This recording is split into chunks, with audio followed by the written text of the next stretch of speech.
Em fevereiro, as comissões de orçamento e de tributação da Alerj iniciaram uma auditoria nos contratos da Secretaria de Saúde com as organizações sociais que administram hospitais e unidades de saúde no estado. Depois de 4 meses de trabalho, muitas reuniões e documentos analisados, os parlamentares apresentaram um relatório com sugestões. Uma delas é que as UPAs, unidades de pronto atendimento, não sejam mais entregues às OSs, mas fiquem sob a gestão da Fundação de Saúde, uma instituição pública ligada à Secretaria de Saúde. Vamos saber um pouco mais desse relatório com o deputado Pedro Fernandes, presidente da Comissão de Orçamento, e com o deputado Luiz Paulo, presidente da Comissão de Tributação.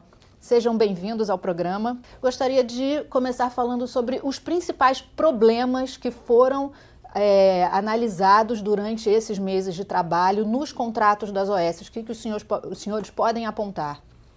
Bem, acho que em relação às OS, o deputado Luiz Paulo pode falar até melhor a respeito, porque ele ficou responsável por essa etapa do processo. Mas eu acho que a maior dificuldade em todo o trabalho que as comissões tiveram, sem dúvida nenhuma, foi a burocracia e a falta da digitalização dos documentos. Trabalhar com papel. Lembro bem do dia que chegaram aqui os caminhõezinhos de papéis, né? Exatamente. Eu acho que essa, sem a menor dúvida, para mim, no meu ponto de vista, foi a maior dificuldade, até por não ter tanta mão de obra para analisar a quantidade de papel que chegou. E como que isso foi feito? Nós usamos a estrutura dos gabinetes e das comissões para que, com a ajuda dos outros parlamentares também, para fazer essa análise de todos os processos que chegaram a esta casa, para auditar da melhor forma possível. E são cerca de 45 contratos São 45 hospitais. Unidades hospitalares, entre aquilo que o povo chama de hospital e UPAs. Aproximadamente 30 UPAs e 15 unidades, e 15 hospitais. E isso está dividido em mais de uma dúzia de organizações sociais. O governo do Estado, historicamente, cometeu muito erro nessa área. Isto afirmo pela análise desses materiais todos que chegaram. Há quanto tempo, deputado, as organizações sociais estão agindo na área da saúde? Isso começou aproximadamente em 2007, quando foi aprovada a lei criando a possibilidade das fundações privadas, que é uma OS, pudessem gerir bens públicos, e aí os bens públicos específicos da saúde. Depois dessa lei, veio uma outra lei para esta casa, ambas no primeiro governo Sérgio Cabral, que foi a possibilidade de você criar uma fundação pública de direito privado, que é a Fundação Estadual de Saúde. Então, eram duas propostas de modelo. A Fundação Estadual de Saúde custou muito a demarrar, a sair. Sair do papel, acontecer. E as UPAs saíram de forma muito acelerada. Por que o senhor acha? Qual foi o motivo? Porque eu acho que aí houve uma falta de planejamento estratégico e um assodamento. O Estado, naquela época, contava de ser um Estado grandioso, oriundo dos recursos que viriam do pré-sal e da cadeia produtiva de ICMS e de petróleo e gás. Então, contaram com hipóteses que acabou, no tempo, não acontecendo. A arrecadação hoje, em vez de subir, ela desabou. Então, você criou 30 UPAs. A UPA em si, a característica maior dela é da atividade local, da atividade municipal. E não tinha estrutura na secretaria para gerir isso. Não se tinha plano de cargo e salário do servidor, não teve concurso público, o servidor. Por via de consequência, se adotou o modelo das organizações sociais. Mas para adotar esse modelo, devia ter feito um grande estudo epidemiológico de todas as regiões, ter um projeto piloto, porque era uma novidade, um contrato de organização social, para depois, se desse certo, expandir. Mas foi logo tudo implementado. Então foi implementada uma estrutura de muito pouco controle. Como é que funciona uma organização social? Praticamente ninguém conhece esse processo. Você abre um processo de seleção, o Estado fornece as suas metas qualitativas e quantitativas, por exemplo, quantos clientes que tem que atender, quais são os índices de qualidade desses atendimentos, etc. Aí vem uma OAS e dá um preço anual para fazer aquilo, né? Para alocar pessoal, para fazer exame laboratorial, para fazer a limpeza, segurança, etc, etc. Aí esse preço anual, imaginemos, 120 milhões, é dividido por 12 meses, então aquela organização social pode faturar 10 milhões por mês. Então, da primeira medição, ela fatura logo 90 dias, para se capitalizar, para poder sair na frente, adquirindo, fazendo investimentos, contratando pessoal, etc. Montar etc, uma infraestrutura. E depois está faturando 10 milhões por mês, dividido por esses serviços todos que eu falei. Pessoal e custeio. Custeio é limpeza, segurança, exame laboratorial, etc, etc. Aí a fiscalização, depois que fatura, depois que liquida, a fiscalização vai verificar se as metas atingidas, se as metas foram obtidas, as qualitativas e quantitativas. E se os serviços feitos, se os serviços medidos foram realmente executados. Se não atingiu a meta e se o serviço não for executado, eles vão estornar da fatura.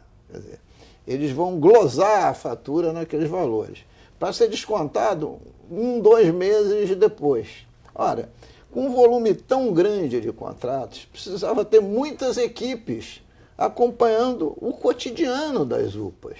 E isso não existia. Então se chegou a esse grave problema. E entre esses itens, tem um item que o deputado Pedro Fernandes foi a fundo, que era o item da aquisição dos medicamentos, que é, por si só, uma tragédia, não só nas UPAs, como no próprio aquisição centralizada da Secretaria de Saúde. Só complementando, tem uma questão importante, que é a falta de parâmetro. Ou seja, o serviço de limpeza que é prestado numa UPA custa X e numa outra UPA pode custar 3X. Os salários que as OS pagam aos seus diretores, às vezes eram o dobro ou o triplo do salário de um secretário de Estado, por exemplo. Então, o deputado Luiz Paulo Leu teve todo esse cuidado de, inclusive, sugerir ao secretário, né, essa limitação do valor dos salários, essa limitação como parâmetro dos contratos da própria Secretaria de Saúde, porque se o contrato da Secretaria de Saúde custa X, o da OS não pode custar mais do que X. Então, ter esses parâmetros regulatórios são importantes também para que a gente possa, inclusive, facilitar a fiscalização desse processo. A Secretaria, ela criou uma controladoria de contratos, né, para fiscalizar as OS. Ela funciona?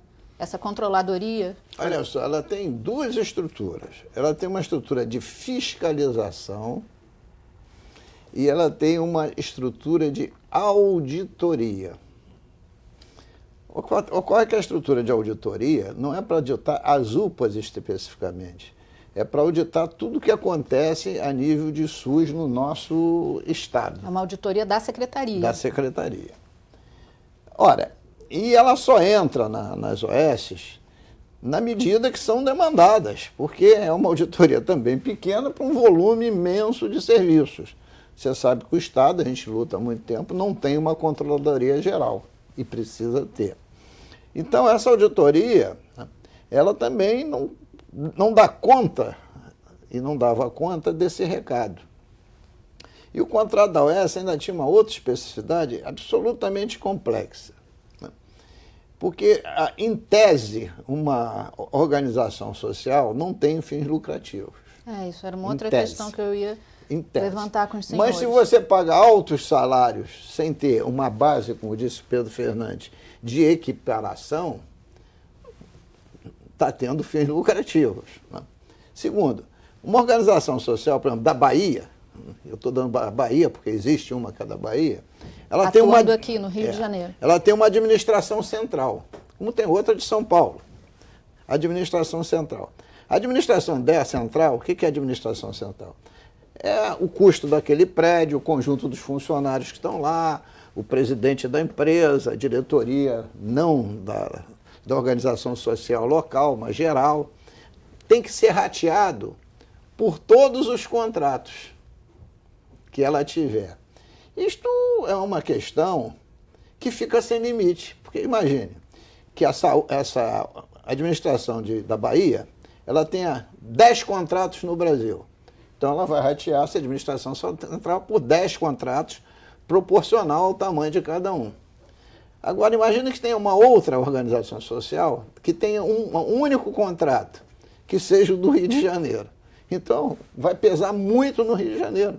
Então uma das preocupações que a gente teve é que colocasse um limite nesse rateio da administração central. E hoje isso já está acontecendo.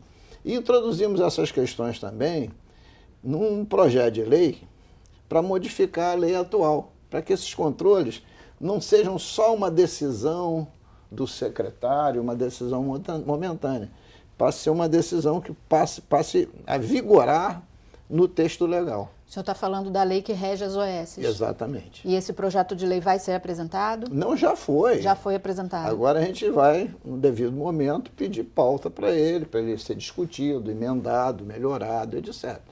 Só voltando a essa questão da taxa de rateio, uma questão que eu defendia é, já que é dessa forma, que é bagunçada, ao nosso entender, a taxa de administração seria, nesse caso, uma questão até mais justa, de você estipular um valor específico e as empresas participarem da licitação sabendo exatamente qual seria o valor a receber para o seu custeio da matriz ou qualquer coisa nesse sentido. Só que, mesmo assim, a gente ainda entende que o melhor caminho, até para baratear o custo e diminuir, talvez, a burocracia também, com mais fiscalização, é a empresa pública de saúde. Obrigada, deputados. A gente vai fazer um intervalo rapidinho, o Alerj Debate volta já já.